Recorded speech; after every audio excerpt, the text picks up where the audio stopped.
In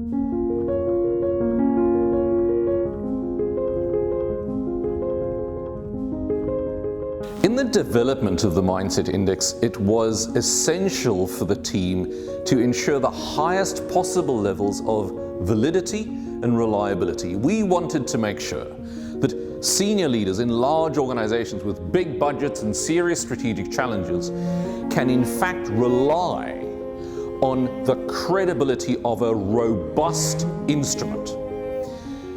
For that to be the case, we took these ideas that came out of practice and started identifying the key constructs of these typical patterns in decision-making processes. We developed the key constructs. We realized eventually that some of these constructs are in fact opposites of each other, and so in the identification of 48 key fundamental patterns of thinking, we realized that they could be structured on opposing scales.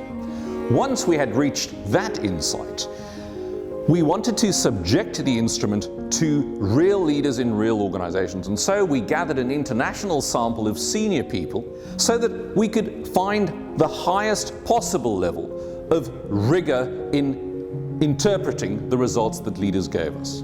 Once we got those results, we subjected this instrument to a robust statistical analysis. This led to a continuous refinement of both the design, the identification of constructs, and the structuring of questions inside the assessment.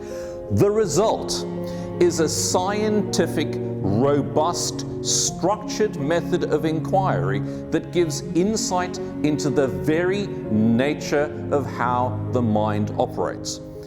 That method of operation provides key strategic insight for the way that senior people in large organizations make decisions.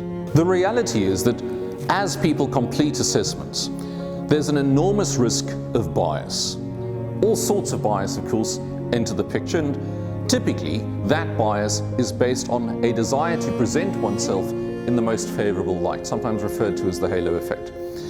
To reduce the risk of this kind of bias, we eventually, in conversation with the statistical team, agreed on what's known as an ipsative assessment. In other words, a forced choice, self-driven assessment.